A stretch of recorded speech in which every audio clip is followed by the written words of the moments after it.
What's up, active friends and family? My name is Daniel, and this is Josh, and we serve on the team here at Active. Welcome. If you're watching from home, in your pajamas, sipping your coffee, I'm kind of jealous of you. If you're in the room with us and somehow you're still in your pajamas sipping on some coffee, we're still a little jealous, but thank you for joining us here to tell a better story. If this is your first time here in the room with us, again, we believe here at Active that telling a better story starts with knowing your name. So if this is your first time here, make sure you visit Guest Central before you leave, which is a simple little sheet you're gonna fill out.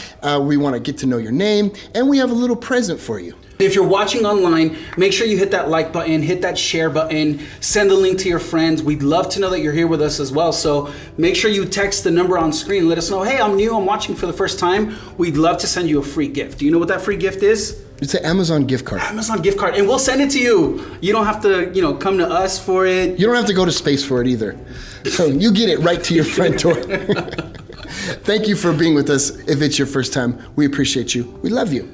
Also, hey, we're in a series right now called A Rebuilding Year. Pastor Mike kicked it off last week with a inspiring word, and he gave us permission to feel all the feels. Feel all the feelings. All the feelings. Thank you, Pastor Mike, and a big shout out to my friends and family who have been helping me feel all the feels. I haven't been stuffing anything down, been acknowledging some difficult areas of my life, and just really soaking in those feelings and acknowledging that, hey, these are real things that I need to deal with.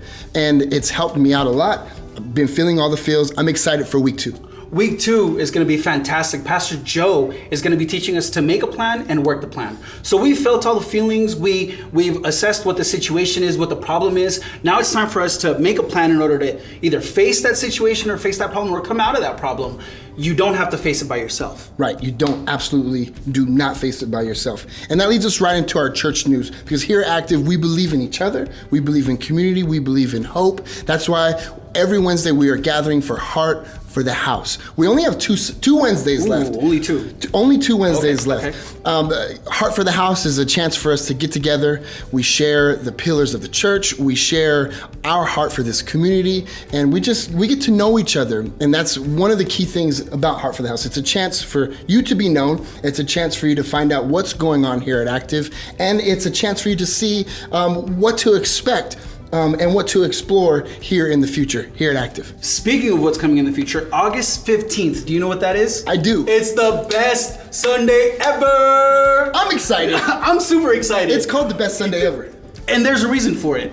Before we get into that though, let me tell you what you should do. You should invite your friends to the best Sunday ever. You should. It's gonna be a great way to bring that person, bring that friend who maybe hasn't been able to get in touch with, invite them. The community. Just invite them. Tell them it's going to be the best Sunday ever. We're going to have Kona Ice. We're going to have balloon party for the kids. We're going to have a bounce house. Hopefully there's an adult bounce house because I'm trying to get my bounce on. Dude, if there isn't a bounce house for kids, is this a bounce house for adults? Is this even the best Sunday ever? Is it? Can we make that happen? Can we make it happen? Joe, please. Thank you. Make that happen. Thank you. It's going to happen. It's going to happen. Best Sunday ever. Yes. August 15th.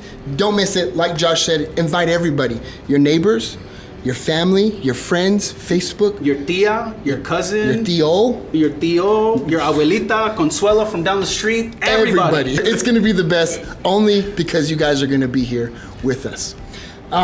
It's time for service. You know what that means? If you're watching from home, maybe put the coffee down. You could stand up with us from the luxury of your living room. Or if you're in the room, we would like you to stand with us and sing with us. We're getting ready for service, and I think this is going to be a great Sunday. Yeah. Let's get into some worship.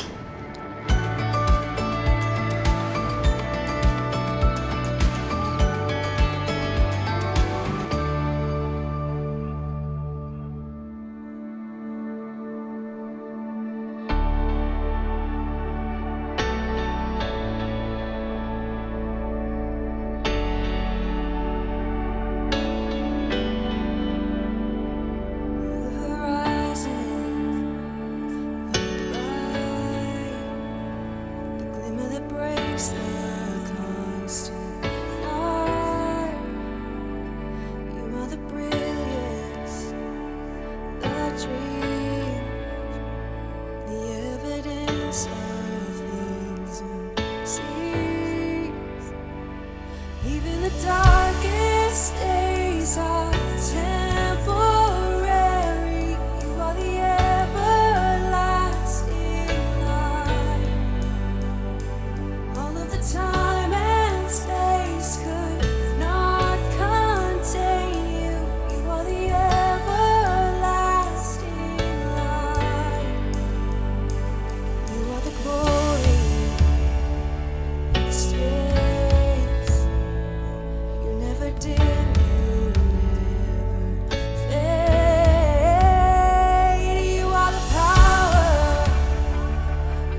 Hey, got a question for you.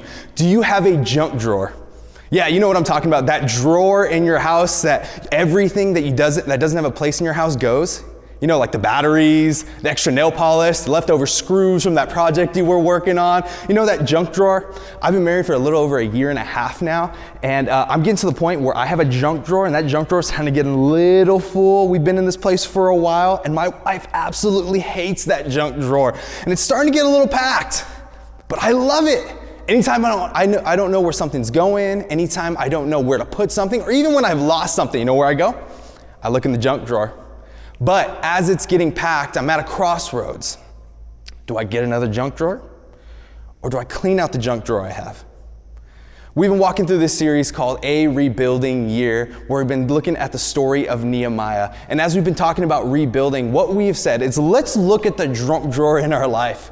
Because we can just keep adding junk drawers, but what if we just spent time and actually dealt with the junk drawer? Actually took those things that we've been putting away, that we've been hiding away, that we've been trying to keep away from the public when people are coming home or coming over, and we actually handle those problems. Because the truth is, you and I both have problems in our life. And the issue is that we just keep charging it on a credit card and we're paying the bare minimum payments.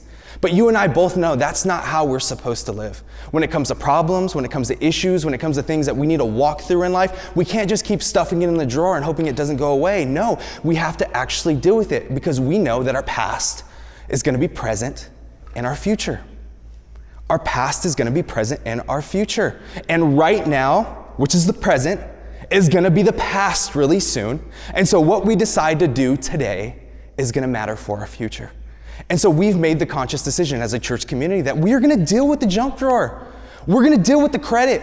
We're going to deal with the problems that we've been wrestling through and having a hard time deal with, that we don't want to talk about, that we don't want to handle, because especially this past year, we've all had a hard time. We've had a hard time relationally, had a hard time with our health, our mental health, our thoughts, the way that we perceive the world. Some of us have lost things. Some of us have lost people. And if we just keep stuffing away the pain and we never deal with it, that junk drawer is going to get really full. And so we said, let's spend a time to rebuild. Let's spend a year, not just a moment, but let's spend a year rebuilding our life. Let's spend some time dealing with the things that we've put away. Let's heal. Let's work on our heart. Let's talk about decisions that are going to be with us today and tomorrow as we move into the future. But the issue is that when we talk about these problems, it can weigh really heavy on our heart, like we haven't done enough. But also, we get distracted really easy, don't we? I don't know about you, but I'm a really distracted individual. Like, my mind doesn't always think in straight lines. I had a doctor ask me before if I've been diagnosed with ADD, and I said, I'm not really sure. Because I don't know, my brain just doesn't think in straight patterns. It thinks in like circles and bursts and sprints, and that's just how my mind works. But what I've always noticed about myself is that the thing I get distracted by is never as important as the thing I get distracted from. And we cannot spend our entire life putting healing on the back burner. I've been in ministry for 8 years now. I've been in the church for 10.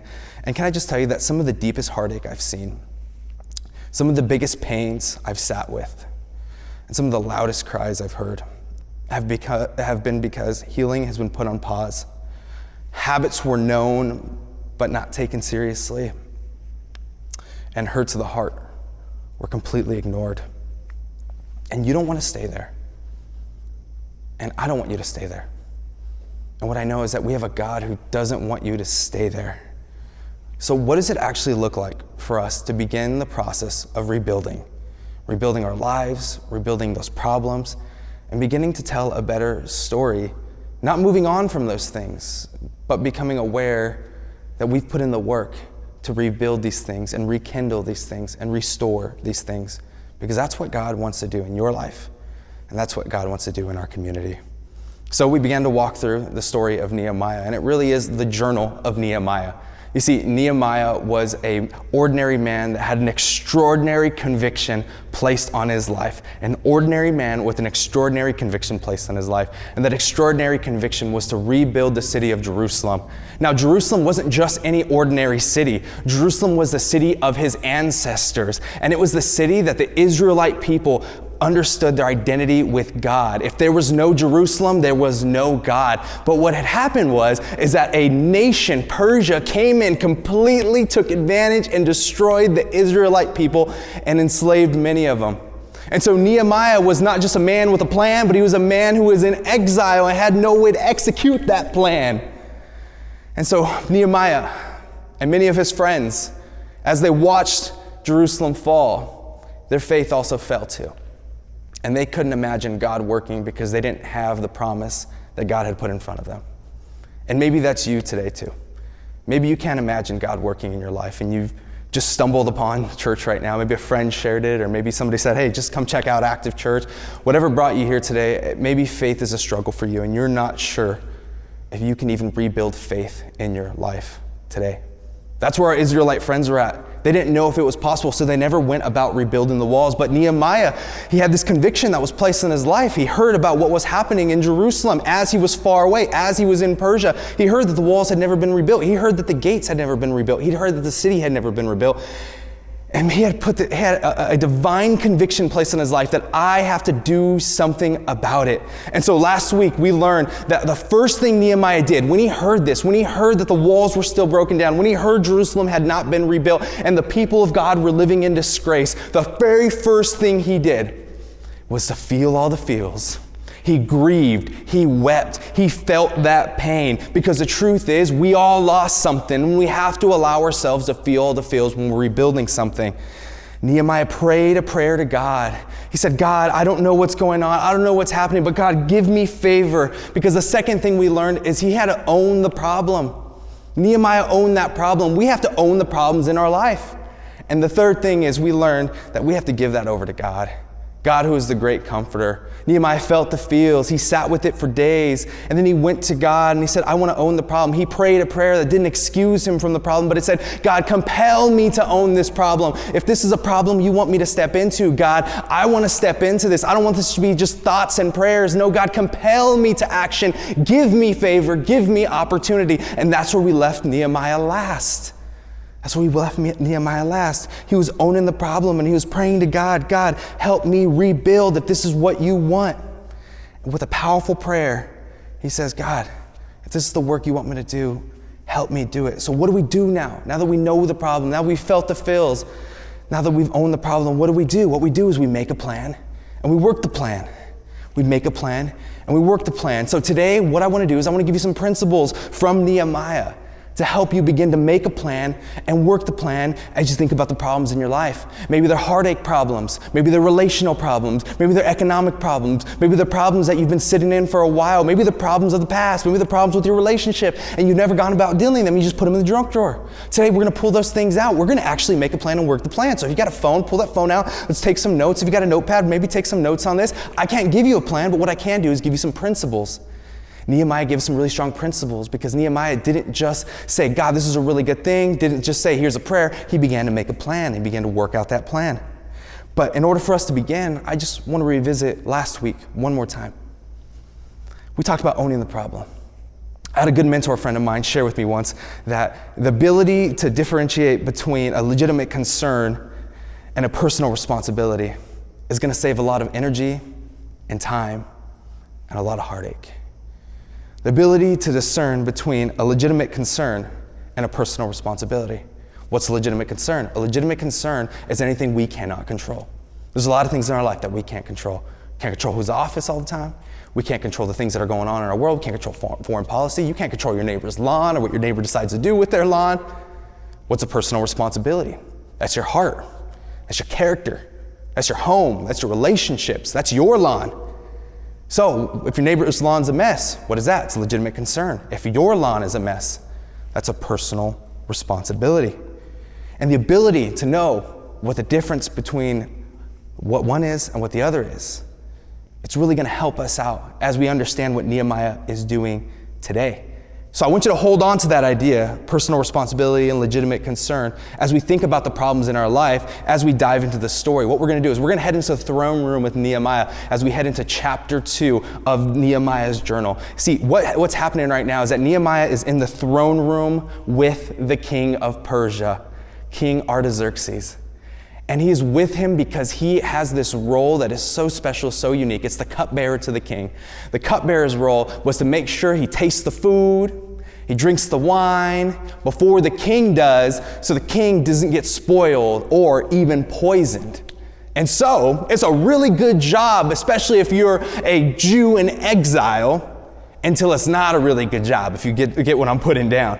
And so this is where we are in the story. It begins, Nehemiah chapter 2, verse 1. In the month of Nisan, in the 20th year of King Artaxerxes, when wine was brought for him, I, Nehemiah, took the wine and gave it to the king. He's the cupbearer. But if I could just point out a quick detail, I don't want to pass by this verse. It's actually really important. It begins in the month of Nisan, in the 20th year of King Artaxerxes.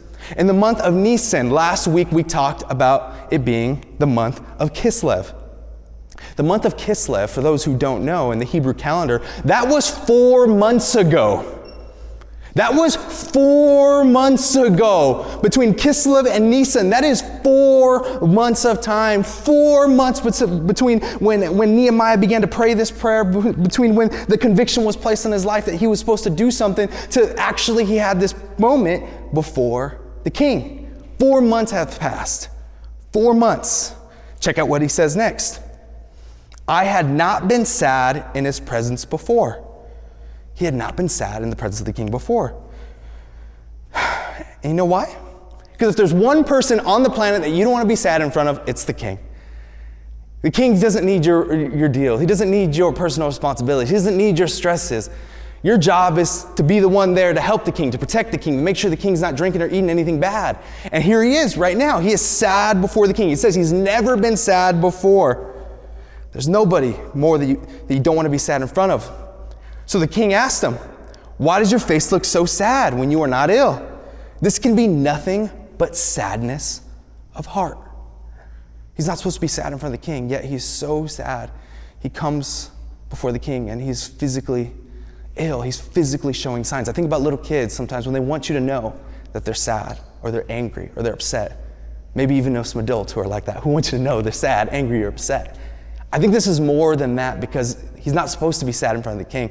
I think his heart is just absolutely breaking at this point. It's been 4 months since anything's happened. It's been 4 months since he's prayed this prayer. I think he's at the point where he no longer can keep this inside of him. Question for you, what breaks your heart? What breaks your heart? What makes you physically react when you think about the problem? And let me ask you, is it a legitimate concern or is it a personal responsibility? You see, legitimate concerns are legitimate. They're things that you and I deeply care about. They're convictions that we have on our life. But the reason I need to ask you this is because your personal responsibilities are the things that you can control. And while these legitimate concerns may be things that you actually need to deal with or things that you should be a part of, let me tell you, I've seen many people neglect their personal responsibilities. The personal responsibilities in their home, personal responsibility in their life, personal responsibilities with things that are happening around them and in their world and in their homes. And so I ask you this because I believe that sometimes God is going to call us to take care of legitimate concerns. But the issue is, if God calls us to take care of a legitimate concern and our personal responsibilities aren't taken care of, I think there's going to be tension in both worlds. Maybe you've experienced this before. You see, Nehemiah is being placed in this position where this legitimate concern, the walls of Jerusalem were taken down, the city hasn't been repaired, and the people of God are still unsure of their future with God, and he's taking that as a personal responsibility. The legitimate concern is passing over into the realm of personal responsibility, and that's going to happen to some of us, where legitimate concerns are going to become personal responsibilities. I think about Heidi Mayer, who's a part of Youth Hope in the city of Redlands, who absolutely loves homeless youth, who saw the problem, who saw the legitimate concern and said, this can no longer be a problem. I'm going to do something about it. And over time, God called her to take care of that problem, and it birthed Youth Hope. I think about Mike and Lynn Yemen, who are part of the Niños de Baja orphanage in Mexico. They were serving and going down to Mexico almost monthly because they just loved what was happening down there. They were supporting in a very tangible way. They're supporting in a physical way. They wanted to be present there. And then finally, God gave them the opportunity. He said, hey, this is not just a legitimate concern anymore. I want this to cross into the realm of personal responsibility. And now they're the U.S. directors down there. And they help teams like Active Church get connected to what God's doing down there. I think about those two individuals. Those two families, and how legitimate concern is crossed into personal responsibilities. And here's the reason I share that with you, is because if God calls you to take on a legitimate concern, I want you to be postured, to be ready to move. And until you take care of your personal responsibilities, you're always going to move hindered. And let me tell you, I know God can call us and will have us whenever He wants to have us. But I think it's wise for us to set up God, to set ourselves up, to tackle those dreams that God puts on our life. And that's why Nehemiah's response is so telling of what 4 months can do. Can you imagine what those 4 months actually looked like? It actually kind of gives us an idea as we continue going into verse 2. It says, I was very much afraid. The king asked him, what's wrong? Why are you sad? The sad boy energy, it's in my presence. What's going on? But I said to the king, may the king live forever. He threw some honor on that name. Why should my face not look sad when the city where my ancestors are buried lies in ruins and the gates have been destroyed by fire? Why? Why should I be happy? This thing that's been in my heart is now bursting out. The king said to me, what is it you want? Do you know what you want?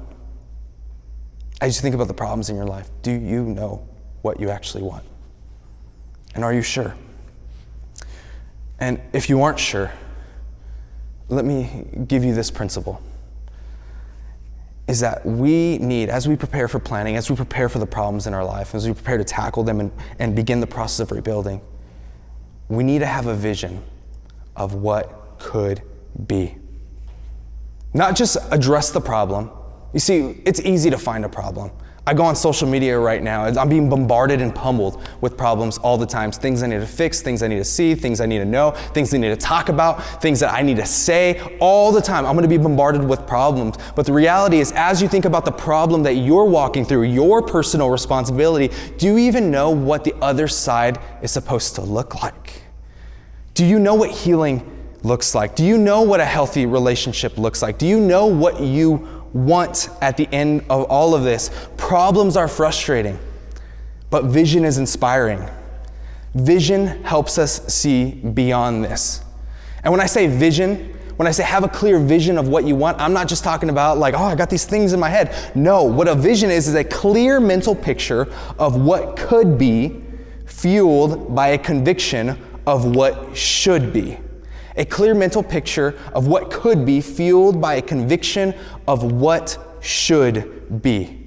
You see, Nehemiah had this because he spent 4 months thinking, planning, praying, and he knew the problem, but he also knew what he wanted. And this is what we see as we continue. Then I prayed to God of heaven. I love it. He pauses, prays to God one more time. He's been praying for 4 months. It's not just a one-time boom, dump. He's been praying for 4 months. And then he answered the king after his prayer. If it pleases the king, and if your servant has found favor in his sight, let him send me to the city of Judah, where my ancestors are buried, so that I can rebuild it. What do you want? I want to rebuild. I want to rebuild this. What do you want? What do you see happening? What do you want for your relationship? You can address the problem all day. You can say, I want the problem to be over. But no, what do you want? What do you want from your marriage? What do you want it to look like? What do you want from your relationships? What do you want them to look like? What do you want in your finances? Maybe the problem that's been stirring in you is a financial crisis and you've just been weighing heavy. I know, more money, more problems. It weighs heavy on all of us. What do you actually want? What does freedom actually look like? What does rebuilding actually look like? Maybe we have to spend more time trying to think of what can be and spend less time thinking about what currently is. As we think about the problems in our life, I know it can be hard. You almost feel stuck. But that's why Nehemiah spent 4 months. What do I want? What do you want? Can you answer that problem? Nehemiah, verse 6. Then the king with the queen sitting beside him asked me, how long will the journey take? And when will you get back? It pleased the king to send me, so I set a time.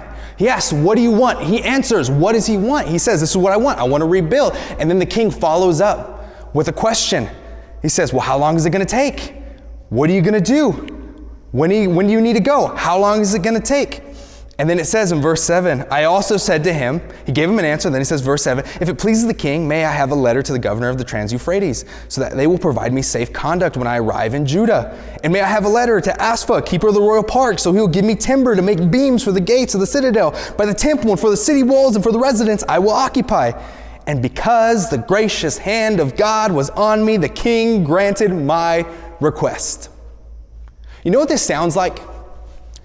It sounds like he was really prepared. It sounds like he had a plan as he went into this conversation. It wasn't just, man, I really hope something good happens right now. No, he came in, he knew what he wanted. And then he knew the details of what he needed. He knew the details of the spots he was going to go. He knew the names of the people he was going to have conversations with. He knew where he needed to get timber from. He knew how to get safe passage. He knew the things to ask about and ask for. This is called being prepared. In those moments that you're not sure if anything's happening, what are you preparing for? What are you preparing in your heart? What are you preparing in your character? What are you preparing in your mind? What are you preparing for? What are you preparing to do? See, 4 months can be a long time to deflate your plans, and it can almost feel like, 4 months has passed, nothing has happened, my problem's still there. I just give up, I'm gonna put it back in the junk drawer. No, we're preparing. We're preparing in the moments that nothing is happening. I've been playing chess. I watched the show Queen's Gambit on Netflix. Maybe some of you know it. And I just started playing chess, and I have a chess app, and I love it. Every night, commit 30 minutes to playing chess. Heard it's really good for the brain, so I'm like, cool, I'll do it. So I've been playing chess every single night, but my app tells me all the time, I play a game, and I'm not really good, so don't ask me to play chess. I know some of you are still gonna ask me. Don't ask me, I'm not good at all. My app tells me how many blunders, how many missed opportunities I've made, and how many complete mistakes I've had in the game. It tells me over and over and over, you should have did this. And you know why? It's because I miss a lot of opportunities. If the opportunity presents itself, I don't know when to get a checkmate. If the opportunity presents itself, I don't know when to make the final move, because I don't plan as if the opportunity is ever gonna come. I just make a move in that moment. Question for you, if the opportunity presented itself to fix the problem, if an opportunity presented itself for you to step into the dream, to step into the story, to step into the solution, would you even know that it's there? Would you even know how to seize an opportunity? Would you even know what an opportunity actually looked like? You see, the second principle I want to give you today is that you need to study the problem and plan for the opportunities. You need to study the problem and plan for the opportunities. I have a friend that always tells me, don't gotta get ready if you stay ready. When it comes to the problems you and I walk through, there's so many moments that I think that we completely miss. I would even say there's so many God moments that we miss because we did not come ready. We did not come ready to see if there was gonna be an opportunity available.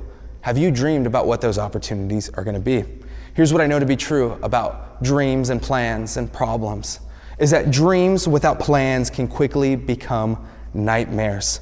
And I know this because I've tried to put an IKEA furniture set together without any instructions. It always seems like a really good idea. It always seems like things just gotta get screwed in, just gotta put this bolt, but at the end of it all, you're like, this is not what I planned. This is not the vision I had. It's because I didn't look at the instructions. What plans do is keep our heart and head looking for an opening, looking for an opportunity.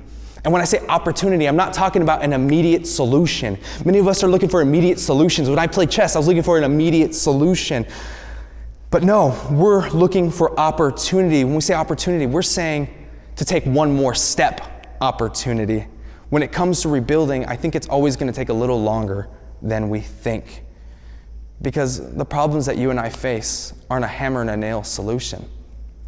The problems that you and I face are about healing. They're about us coming to terms with who we are and where we want to be. It's about looking at the story of our life and not being satisfied and really considering what is actually next. They're not quick fixes. They're long hauls. And I would even say they're long obediences in the same direction. My wife, she was a dispatcher for her father, my father-in-law, and he used to drive trucks across the nation. And I think about if she just let him just drive in any direction he wanted, he would never make cash. He would just drive and drive and drive, burn up all that fuel. No, her role was to get him there as quickly and efficiently as possible. But if you're going on a long haul, you need to make plans to get to your destination as quickly and efficiently as possible. Young adults, can I ask you a question? What is your preferred future, and what is the quickest way to get there? Hey, if you've been married for a while and you want to restore your relationship in some way, what's the best way to get there? What's your preferred future, and what's the quickest way to get there? Hey, if you're a high school student right now, you may be thinking to yourself, none of this applies to me. Hey, you may have a future, you may have a vision for what your life is going to be. What's the plan to get there? And what's the preferred future, and what's the quickest way to get there? Oftentimes, it's not going to be quick fixes. It's going to be a long obedience in the same direction. Rebuilding doesn't happen with just a hammer. It really is about your heart and your scheduling and you looking for opportunities. So we skip down a little bit because Nehemiah gets the blessing. He gets the favor. God speaks through the Persian king Artaxerxes, and now he has an opportunity to actually go. So Nehemiah 2:11-16, we see Nehemiah's actually going. He's beginning the process of rebuilding. So what does he see? He went to Jerusalem. Now he's finally going. And after staying there 3 days, Nehemiah, set out during the night with a few others. Now check this out. I had not told anyone what God had put in my heart to do for Jerusalem. There were no mounts with me except the one I was riding on. By night I went out through the valley gate towards the jackal wall and the dung gate, examining the walls of Jerusalem, which had been broken down, and its gates which had been destroyed by fire. So he's going, he's looking at the gates. He hadn't told anybody what he was doing. He's looking at the gates, he's taking notes, he's examining the walls. Finally, I turned back and re-entered through the valley gate. The officials did not know where I had gone or what I was going to do, because as yet I had said nothing to the Jews or the priests or the nobles or officials or any others who would be doing the work. He had not said anything to nobody besides the king. Why? Because when you go public with your plans, you will face opposition. We're going to talk more about opposition next week, and you're going to want to be here for that conversation, because we all know that everybody else has a different plan and a version of our life, and we may not be living out that version that they want us to live out. That is why 4 months of planning is so important. That is why we're not just giving it a rebuilding sprint, we're giving it a rebuilding year. It's because we have to be thoughtful with our plans before we go public. Not everybody's gonna have the same vision for your life as you do. Not everyone will agree with the same plans that you do. You may even have a competing vision than God has for your life, and so you gotta have time to sort that out. And that's why it's so important that we follow in Nehemiah's footsteps and we really get good at assessing the situation. What Nehemiah did, he didn't tell anybody. He went around, he looked at the walls, he examined, he'd take notes. And even at one point that I didn't read, it says he went through a part of the wall. He moved on towards the fountain gate and the king's pool. And there was not enough room for his horse to get through. So he had to change directions and examine a different part of the wall. Meaning Nehemiah went to the wall not knowing what to expect. He heard about the stories, he knew what had happened, but he didn't know what it was going to look like. So he spent 3 days looking at the wall, making notes. He had a plan, didn't work out, couldn't go one direction, so he went another direction, and he was taking notes. He was examining the wall the whole time. Principle number 3 that I want to give you today as we go about rebuilding and planning well for the future. You have to work the plan, and you got to hold it loosely. We have to work the plan and hold it loosely. Nehemiah was so thoughtful about examining the walls, but he held it loosely because sometimes plans are going to shift and they're going to change. And when plans shift and change, I don't want you to be in the point where you're like, just didn't work. Guess I got to change plans. Guess I got to go backwards. Guess I got to hit the drawing board again. No, we got to hold our plans loosely. Some of us, they love planning. We love knowing every detail and every bit, but if one of those details doesn't fit, what do you do when those details don't fit?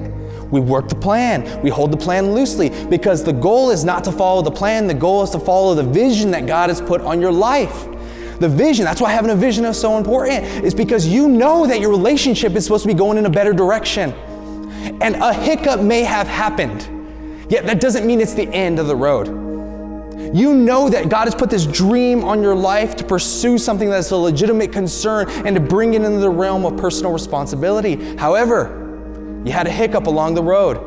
No, that's why we hold our plans loosely, because hiccups are going to happen. But if we're holding our plans so tightly and we're like, God, here's my plans, do this, we're going to lose the opportunities that God actually sets in front of us. Loose plans leaves room for you to do what is required rather than what you wanted.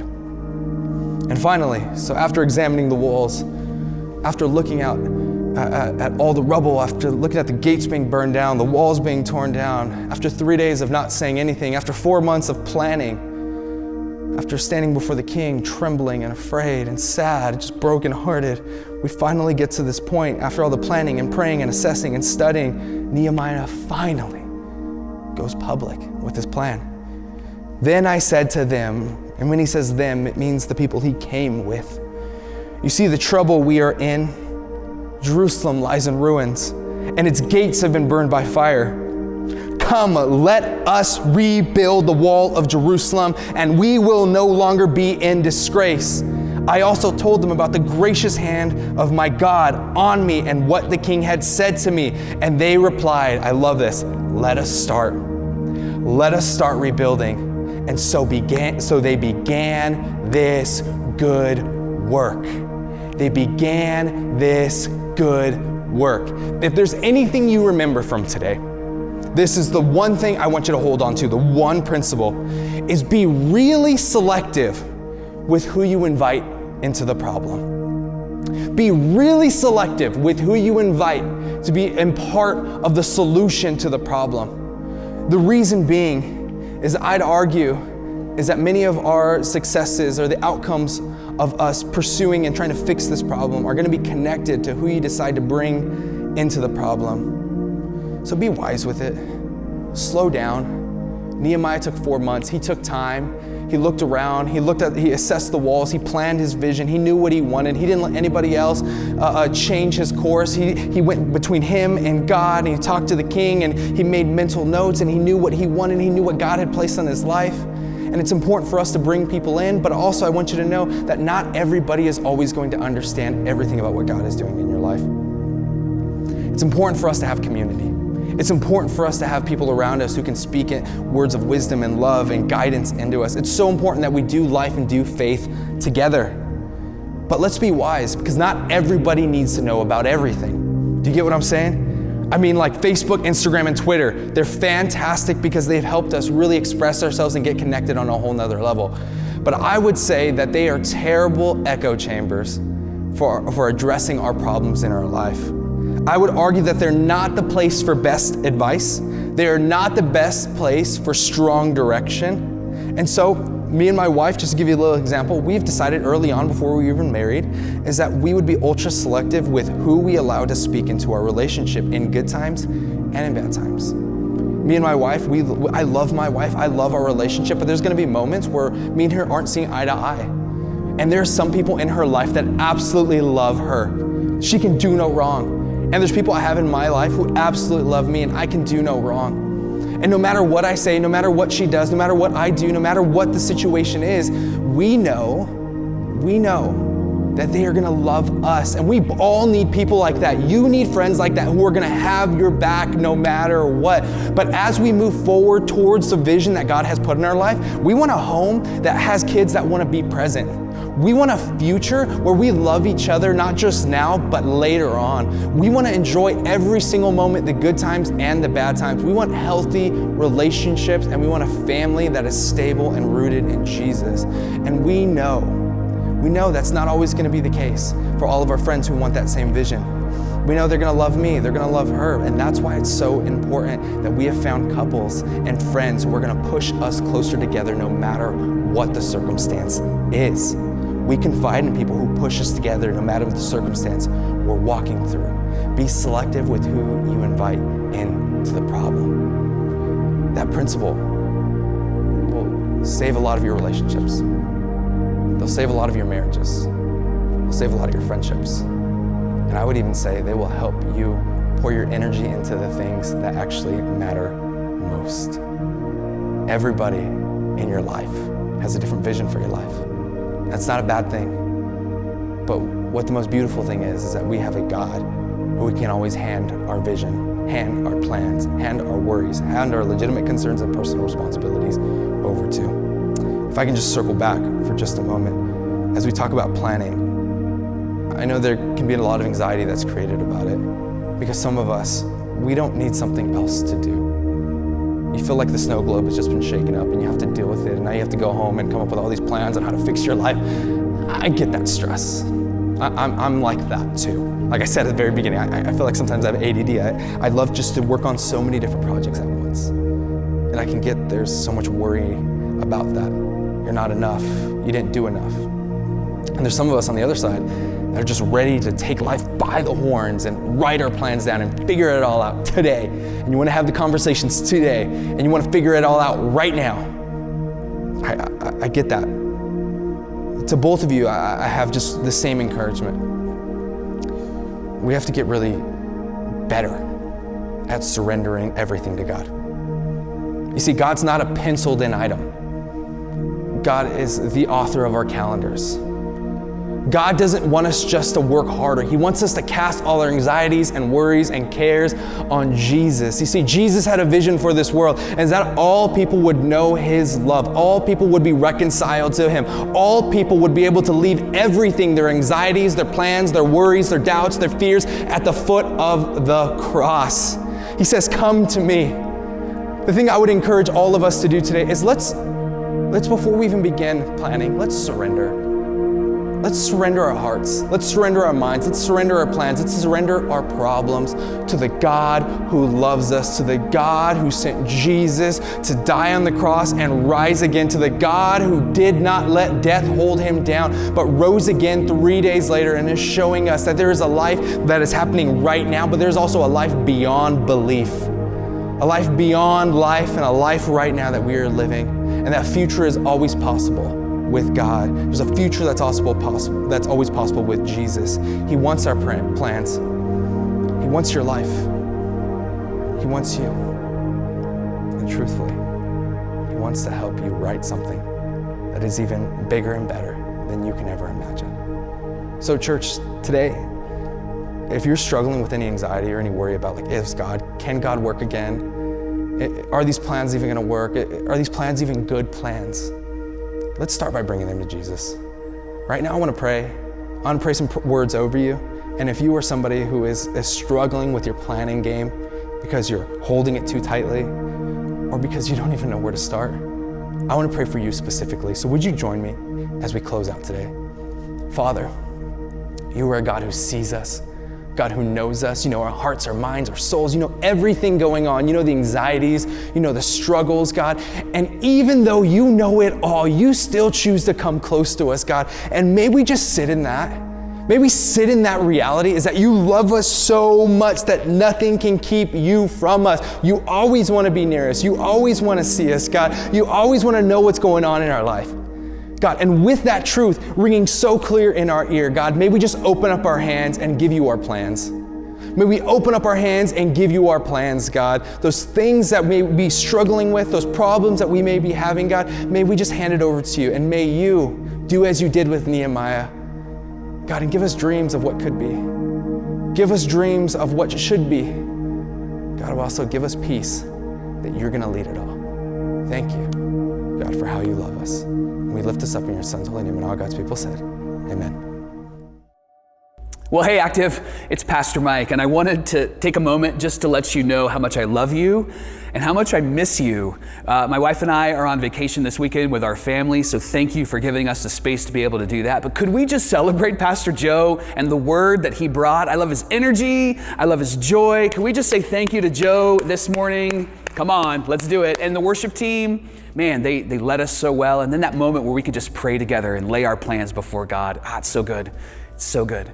Hey, I want to talk to you about something that we've been talking about over the last few weeks. We want to invest in our active kids. I don't know if you know this or not, but it's growing. They're growing spiritually. They're meeting Jesus and learning to follow Jesus. And they're growing numerically, like more and more families and more kids are coming to Active Church. In fact, we have seen 6 families a weekend bring their kids to Active Church. How incredible is that? And then we've seen them not just grow numerically, but we've seen their hearts get stirred. Did you know that we baptized 5 kids from Kids Blitz that hadn't been to Active before? We baptized 5 kids from Kids Blitz on Baptism Sunday, our last Baptism Sunday. That's so spectacular, and it's precious to me because I was 8 when I got baptized, when my heart was stirred to meet Jesus and learn to follow Jesus. And so thank you for investing in our kids. And I want to invite you to continue that investment in a very specific way. Like what's happening over in the Active Kids building is a miracle of God. But did you know that all the things that they use over here are actually leftovers from what we've used in the building that you're sitting in? And we believe that the message of Jesus, it deserves our excellence in life, but it also deserves our excellence in our generosity. And we want to provide a safe, fun, and engaging space for families and kids. Like when you come in, we want that environment to be one that attracts your heart and attracts the hearts of your kids. We want them to know that this place is a place that's fun, that's engaging, that's exciting, and that's safe. And so there's some upgrades and there's some things that we want to do together. There's computers and there's projectors and there's screens, but the biggest thing that we want to create is an environment where your kids can meet Jesus and learn to follow Jesus, to fall in love with a God that loves them. And you can help that happen by your generosity. And I know that when we talk about generosity, maybe some of you haven't started that generosity journey yet. I want to invite you to do that today. At Active, we have this expectation that 100% of us participate in building the kingdom of God through Active and building the vision of Active Church. I want to invite you to give today. Give $1, give $100, give $1,000, but start that giving journey today. Do you know every gift that comes allows us to have what we have on a Sunday morning, like the air on and the chairs, but it also allows us to create space so that people can find life change and hope. And so if you've ever given, you've created that space, so thank you. I want to invite you, if you've never given before, to start your giving journey today. If you're somebody that has been giving, I want to invite you to give a tithe. A tithe is the first 10% of what you make, and it goes to the kingdom of God. It goes to the church, telling the story of God. I want to invite you to give a tithe. And if you're somebody that gives a tithe, thank you. Because you help us to take the next mountain. You help us to gain ground for the kingdom of God. And I want to invite you today to give over and above that tithe, because we're going to use that resource to invest in our kids and our kids' experience. You can give today in 3 ways. You can take some cash or a check and you can drop it in the buckets that are in the lobby. You can give online at activechurches.com, click that give button, or you can text the amount that you want to give today to the number on the screen. And when you text it, if you haven't before, it'll ask you to set up an account so that it's safe and it's secure. Same thing with online, safe and secure. We value your generosity, and I want you to know that our team is also generous. Like, we function on the generosity of one another. God has given His Son, and it's changed our lives, and so we give our resource so that other people can find a space and the grace to meet Jesus and learn to follow Jesus. So would you help us to change the environment in the kids building? Would you help us to help kids meet Jesus and learn to follow Jesus? You can give today, and I want to invite you to do that with a heart ready to build the kingdom of God. Active, I love you, and I can't wait to see you next Sunday. I'll be here talking through week 3 of a rebuilding year. But in the meantime, we have some church news for you. Active, thank you so much for partnering with us in your generosity. We are excited to see what is going to happen in our kids area. And just a reminder, Heart for the House is this Wednesday at 6:30 here on campus. As Pastor Joe was sharing in his message, we want to be selective about who is in our community, who is in our circle, who is in our close group of friends, who is rebuilding with us. Heart for the House is a perfect opportunity for us to find a community that can help us rebuild this year. Thank you for joining us. If you're watching for the first time, go ahead and hit that like button, hit that share button, send the link to your friends. Also, make sure you text welcome to the phone number on screen. We'd love to add you to our community here at Active Church, and we'll see you next week.